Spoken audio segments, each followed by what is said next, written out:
Are you ready to redefine what it means to thrive at any age? Welcome to Age is Just a Number with BJ and Ruth. In your 40s, 50s, 60s, and beyond, you deserve to live your best life. Say goodbye to preconceived notions and let's shatter those stereotypes together. Get ready to own your vitality because age, well, that's just a number. Hey everybody, it's BJ. And Ruth. And we're back talking all things health and fitness and talking about how you can improve your health and fitness or start your health and fitness journey. For those of you that don't know, Ruth is about to turn 55. So it's because Ruth is older than me. So, but not by much. But you know, really the thing is Ruth is always going to be older than me. Always. Right. But so, not by much. But not by much. So anyway, the point is we're both pushing 55. We are. You know, I was, my daughter and I were having lunch with my dad in Alberta here a couple of weeks ago now. I'm not sure when you're going to see this, but we went during spring break and I was looking at the menu and I was like, hey, wait a minute. After my birthday, I can order off of the seniors menu. I know. I will get my first seniors discount. There you go. 55. Yeah. So Shoppers Drug Mart will do it. Really? 55. Okay. There you go. There you go. The things you learned that yes. you didn't, you know. We're here to inform you. So we're here to inform and elucidate. How to save money. There you go. Okay, so for those of you that are watching or you're catching us for the first time, if you haven't, please take a minute and subscribe to the channel. We are putting out regular content, which is just like we're talking about how we engage this fitness journey as we get older, because age is just a number. Right. And so you can either get hung up on your number and then make excuses or you can, age is simply just a number. So just be your best you, no matter what that number is. 100%. So if you want to join us with that, please subscribe so you don't miss anything. And let's get right into it. Today we are speaking of as we age. Today specifically, we're talking about, I think we have 8. Yes, 8 simple things that you can do, simple tips for you to increase your metabolism at any age, but specifically over 40, let's say. Over 40, because you know what? That's your best ally as far as fat burning, and you want to be really optimizing what your body can do. So if it typically wants to slow down, so what are the 8 things that we can do naturally to keep it going? Right. So number 1, we've talked about this quite a bit. Number 1 is eat more protein. Yeah. That's about as simple a one as you're going to get. Yeah. Okay. A rule of thumb is you should be eating 1 gram of protein per pound of body weight. Now, I should qualify that. Per pound of lean body weight. Right. If you're carrying an extra 20, 30, 40 pounds, you don't want to eat. You don't want to put on an extra 20, 30 grams. Right. No, you don't so, want to do that. For example, right now, for my nutrition plan, my protein intake is based on what we expect my competition weight to be. Right. Right. So same thing. And when we talk about protein, couple of simple things to remember. We always recommend leaner cuts. So chicken, turkey bacon, turkey bacon, as opposed to bacon. Right. But so chicken. Fish is great. Fish is great. Here's the thing: when we talk about leaner cuts of meat, there's good fat in fish. That's salmon, for example. Yeah. That's the omegas. That's highly beneficial for our system. So there's that as a protein source. There's leaner cuts of beef. Yeah. Because believe it or not, it's still of value. You know, I know that we've tried to demonize kind of the whole thing about beef and bad fat and all of that. I actually like ground beef, but I do the extra lean versus the regular ground. And even in my pre-contest, I if I want to, I can have extra lean ground beef, but obviously it's also patted dry after to take off any excess. But the other thing about when we talk about protein and lean cuts and everything else is sauces. Yes. So not having them, in other words, or if you're going to have some kind of sauce, it needs to be a low-calorie, clean kind of sauce. Well, yeah, because a lot of people don't realize, when you start tracking nutrients and calories, there are those exist in the sauces. So there's often a lot of fat, a lot of sugars, a lot of things like that. Yeah, So and just calories that you're not don't expecting track. to be there, right? Yeah. I'll give you an example. It's a little bit off because it's not protein based, but when we were in Alberta, we went to Taco Bell. Because for me, it was one of those things when I was in university, Taco Bell was cheap, and you could sit down and basically inhale like 4 or 5 chili cheese burritos and some chili fries and be on your way. Yep. And so I had just that. I had 2 chili cheese burritos and something else, and I forget whatever, and the fries. And now they have the calorie breakdown of what you're consuming, and their fries supreme, 1,440 calories. Wow. Right? That's like my day. That's all, right now, that's 3/4 of my day. Yeah. Right? So there's a good example of where all the additives absolutely will blow up your nutrition plan. You may think, well, I'm getting some protein in here, and that's great.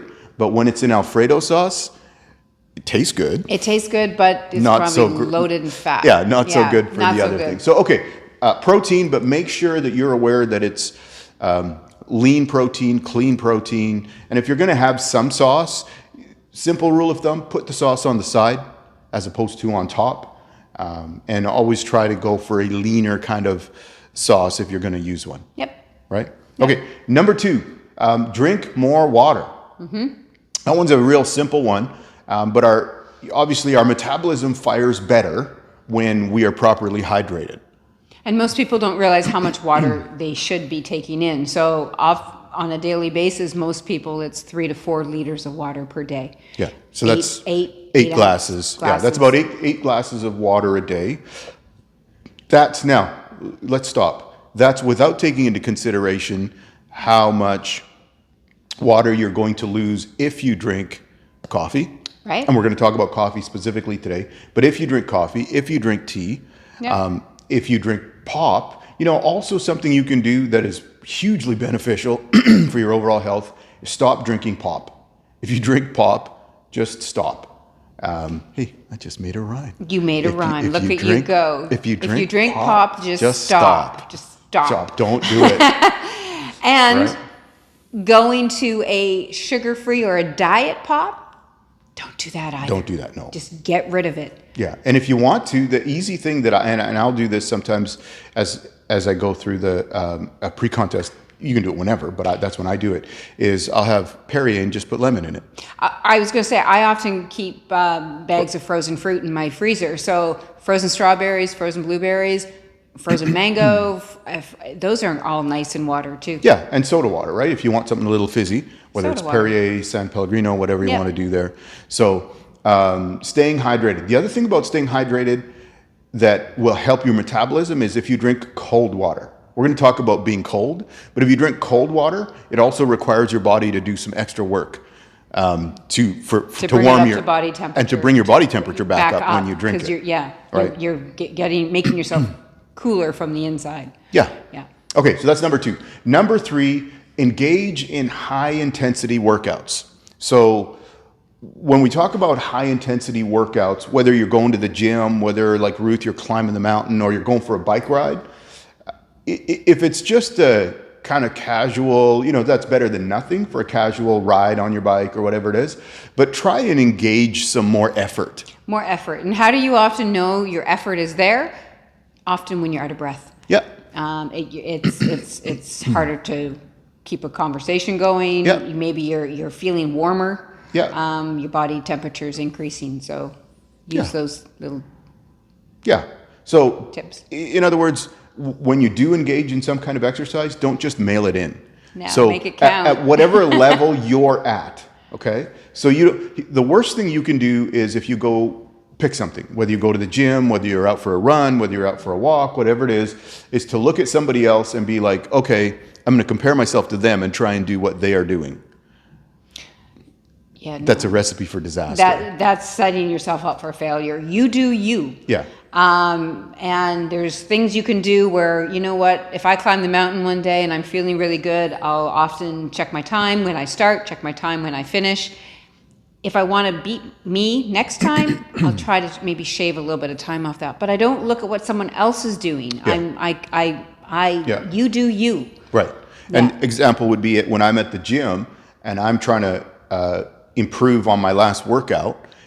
It may be I'm trying to get another rep, or I'm trying to get 5 pounds heavier, or whatever it is. But I'm doing that based on what I do.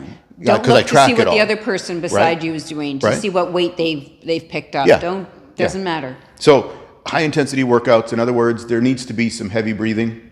There should be some exertion that requires you to fire muscle fibers, use your lungs, whatever you want to say, depending on what you're doing. Yep. Okay. All right. Number 4, start lifting heavy things. Yeah. Right? Whether you go to the gym to do it or you do it at home, whatever it is, what we're talking about at this point is you need to engage your muscles and have your muscle fibers firing to do the work. Yeah. Right? When you turn 30, and from then on, every decade, we lose 3 to 5% of our muscle mass. Right? Yeah. Unless we do something about it. And check this out. It's as easy as 30 minutes twice a week to stop that from happening. So, but it has to involve some lifting some heavy things. Yep. Whatever that looks like for you. So if it's going to the gym, we've talked about that extensively, about making sure you're training with the correct form and all of those things. You can go back and look at those videos, but do something. I think that's as simple as it gets. Do something that involves lifting heavy weights, not just the cardio is great, but by lifting the heavy weight and forcing your body to respond by adding or creating more muscle is metabolically active. That's right. Right? So at rest, you're going to burn more calories because you have more muscle. Metabolism is going to be firing more efficiently. Yeah. And your body creates muscle in response to stress. Yep. Simple as that. Right? So those two kind of go together, the lifting heavy things and in high intensity workouts, they tie right in together. Yeah. Okay. All right. Number 5, drink green tea or oolong tea, as a matter of fact. When I did my first pre-contest diet, somebody who was helping me with, wasn't on board as a coach, but he was still helping me through the process because of his experience. He mentioned to me then oolong tea. And I did matcha green tea powder, right, and would make green tea. Yeah. And so what the research shows is that green tea, because there's a little bit of caffeine in it as well, but green tea and or oolong tea has shown an increase in metabolic rate by up to 5%. Yep. So you may think that's not a whole lot, but that is still a significant increase, right? And we're looking for anything that we can get, any little thing we can do to kick the body along. It doesn't have to be huge. Just these little things add up. Yeah. And it also increases the way that our bodies interact and react to the green tea and the oolong tea will also increase our body releasing fat. Yeah. Right?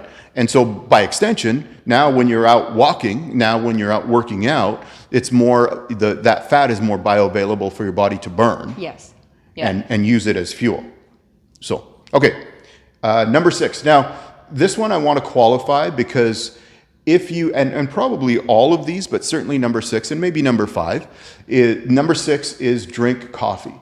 Okay. So if you have some kind of pre-existing health issue that maybe prohibits or limits your consumption of coffee or green tea, that obviously takes precedence over what we're talking about here. Yeah, right? Don't start drinking coffee if you have heart issues or arrhythmia issues, or your doctor says cut back on the caffeine. Then don't pay attention. And all of I think all of these things we want to make sure we understand.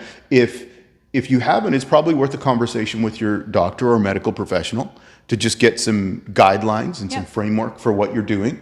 But so given that, let's talk about drinking coffee. Yeah. Because I'm drinking coffee. I'm drinking tea. Right? And so 2 things about coffee. One, it's a stimulant. That's very obvious. But coffee consumption can actually result in up to an 11% increase in your metabolism. But the thing to be aware of with that is if you're going to load it down with cream and sugar, you're not doing yourself any favors. Yeah, no, right? Like I don't know, there was A one double. Not good. yeah, or even there's I forget what it was, but I looked at the calories on it at Starbucks, and it was a grande something, but it included all this other stuff, et cetera, and it was a 1,200 calorie coffee. That's not what we're talking about. That's that's like 3 meals. I know. That's not what we're talking about. So that's not. So to qualify, this is a black coffee. So I drink black coffee or Americanos, because again, as soon as you add sugar, as soon as you add cream. Yeah. And me personally, in my 20s and 30s, my coffee always had cream. Then it would have milk. And when I started bodybuilding at age 40, it went black. I went to black coffee, and it was a transition. It wasn't easy. Yeah. But I understood the importance of the benefits of black coffee versus loading it up with fat and sugar. Yeah. Now, the other thing to go with that, when we talk about coffee is actually an extreme diuretic as well. Yeah. Okay. So now let's go back, and we talked about the green tea, which is also a diuretic. Yeah. So now let's go back to our water intake. Okay. We had said you're looking at 6 to 8 glasses, somewhere in there. Let's say 8 glasses a day. 8 glasses. Yeah. Okay. Yep. So you probably need to add 2 glasses for each coffee that you're going to consume. That's right. It's a 2-to-1 ratio. Right. Yeah. So, and this is not a coffee. This is probably 3. Right. Right, by size. Like this is probably a coffee. Right. So, so in theory, I should be drinking. Yeah, I'm not right now or soon going to drink another 9 glasses of water. But you will throughout the day. I will throughout the day. But be mindful. A lot of people often say, "Yeah, I drink lots of water." And when I in my personal training days, when I would bring in a new client, and I'd say, "Okay, can you measure your water?" And so, because you think you're drinking lots, and I'm thinking you're not. Yeah. So, because especially when people have these great big glasses and they don't even know the size, really. Yeah. It's big. It's got to be a lot of water. So when I had people actually just take one day where you're going to track it, and they often found that they were at maybe 2 liters or maybe 1 liter. Like they weren't even coming close to that 3 to 4. Yeah. And one thing to add to that water intake amount also is if you're doing something where you sweat, you need to rehydrate as well. Rehydrate, yeah. Right? Yeah. So that baseline is just that 8 cups is a baseline. Yeah. Okay. Yeah. All right. Number 7. Ruth had a laugh when I mentioned this one. It's fidget or move around more. I do that too much. But these are just simple little things that you can do. Now we have to understand we're doing all of these things together. We're doing all of these things ideally as part of a bigger plan to improve our health and get better. Just because you're moving around more and fidgeting more doesn't mean, okay, well, I can have a cheesecake now. Because that's right. Sounds good. I mean, it sounds interesting. we should make an infomercial for the fidget. The fidget something or other. Yeah, but no, just fidgeting, moving around, keeping yourself moving throughout the day. Another simple one that you can do is park farther away from wherever you're going.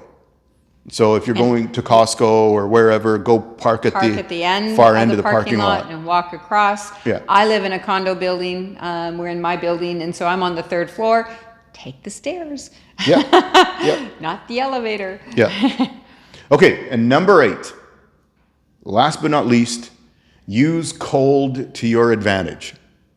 Yeah. So this isn't one that maybe everybody has heard or likes, but when you put your body in a state where it's cold, it immediately starts firing up to warm you up. So 2 of the things that are hugely helpful and maybe not so comfortable when you first do it, cold showers, and if you can, taking like an ice bath or a cold bath of some kind. And you know what? I have a lot of friends who do the morning cold plunge in the ocean. And when I take my dog down to the beach in the morning, I see people. I've never done it, but I know the benefits of it, and I applaud them for it. Sure. And that's that one. Here's the thing: you don't have to do all of these things. No. But maybe you're going to do some of Some them. of them. Maybe to figure out what works for you. We're not saying you have to do them all. Yeah. What we're saying is here's 8 things that you could think about if you're not doing them, adding them in. Right. So, I've done things add up. Yeah, I've done the cold showers in the mornings, and it's quite refreshing. Mm-hmm. But I think for me, I just, you have to be in the right mindset too when you're stepping into a freezing cold shower. Right. I've just come back from the gym, and I'm stepping into this ice cold shower, and I just have to be in the right mindset. Yeah. So a lot of it is the right mindset. But that's something that when we go to the gym, we often put our minds in that right mindset. So, yeah. So that's it for today. Those are 8 things that you can start to do right now to boost your metabolism and start the process. And I just want to encourage all of you that are watching, if you haven't had a healthy lifestyle, fitness lifestyle before, or maybe you have and you've stopped, just start somewhere. Just start. Yeah. And so many people, well, I got to do this and this and this, and then I can start. No, just start. Just start. Nobody says you have to, it has to be a huge event. Just start. Yeah. Baby steps. Yeah, faults, foibles, and all. Just start where you're at. And, sometimes people are like, well, I don't have the right clothes to go to the gym.